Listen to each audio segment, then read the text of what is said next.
When you live in Minnesota, you look forward to those perfect fall days spent outside before winter moves in. But others are outside on this October day in Minneapolis because that's where they live. Really, you don't really know what tomorrow's gonna bring, so you're always trying to make sure you're okay for today. These two friends watch out for each other and have their own stories about how they ended up here. Just to think 2-3 years ago, I had my own apartment, and I was looking for a job, and I had my daughter, and I had everything I needed, and all of a sudden, wrong crowd, wrong people, I feel like I just got sucked in, went down the wrong hole. They're not alone on the streets, though. Sergeant Dave O'Connor stops to check on the women along the Midtown Greenway bike path, something he does every day, no matter the season. Our goal is to find people where they are, make sure they're connected with the services they need, check their physical welfare, make sure they're stable. Sergeant O'Connor is part of the Minneapolis Police Department's Homeless and Vulnerable Populations Initiative.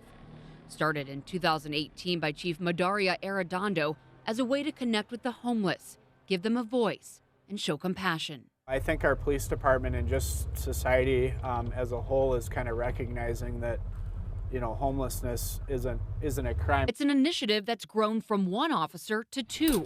Sergeant O'Connor joined on in the fall and is already thinking ahead. Come winter here, we're going to play a little bit bigger role because the weather becomes a bigger factor, and making sure that they're healthy, that they have what they need, and that they can stay warm enough. Winter is on the minds of those living out here, too. It's getting cold now, and I do got to start worrying about my mother being cold, 18-year-old Clifford Mitchin has been living with his mother on the streets and has struggled with addiction, but is hoping for something better. My hope for the future is to get my mom off the streets and make sure I can put my mom in a safe home.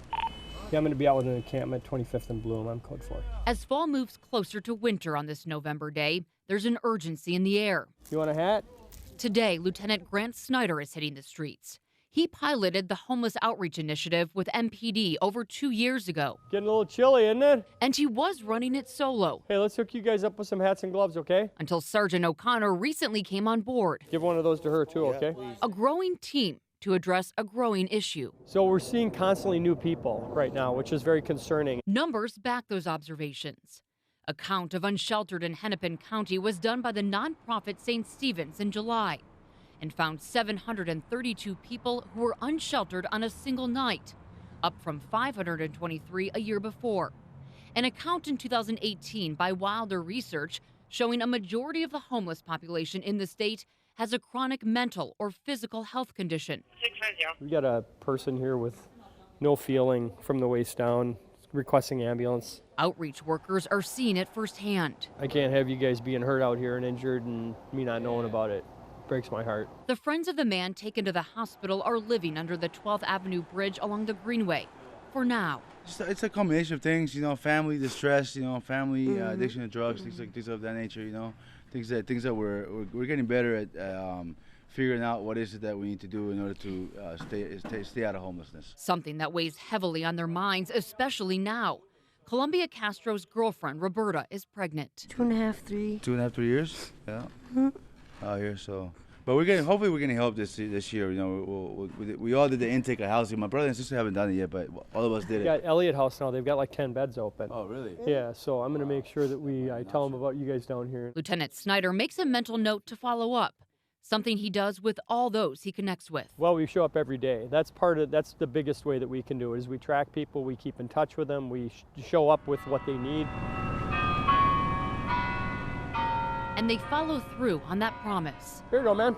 Even on the holidays. How you doing, man? Merry Christmas, sir. Here we go. You have a Merry Christmas, okay, my friend? All right, take good care of yourself, brother. Always great when he shows up. Check that out. Just because you're a good man. Man, you've always been good to us. Shows that there's somebody else looking out for people. On this Christmas, Lieutenant Snyder and his wife Melanie spend the afternoon handing out meals from Rock Bottom Brewery and checking in on those they know. Where are you sleeping at? Well, last night I slept right there. Right over here? Yeah, nah. Oh, yeah, because I saw your stuff sitting out here earlier when we came through. Mm-hmm. Yeah, I was underneath that stuff. Oh, were ya? trying to bring some cheer to those who need it most. As winter settles in, so does the cold. It's Sarge. Who am I talking with? And people continue to live outdoors into February. Okay, I can grab you a hat. I give you 2. There's hand warmers in there as well. The work continues by the MPD and other local outreach partners to meet people where they are. How are you? I'm doing good. You staying warm? And helping where they can. They're reaching out. Yes, it helps out a lot. And not only that, it's not just handing us a pamphlet and saying, here, come to my office. Because sometimes we have more in common than we may think. I don't want to go home and miss my kids. You know, I'm not expecting a white picket fence, but something like that. It could be black, blue, orange, something, but I want to go home. Homelessness is a really complex issue. There are no easy answers. I think it's important to remember we're dealing with people. They're dealing with a lot of challenges, and just as a society, we need to recognize that and just understand we have to, kind of come up with compassionate solutions to working with them.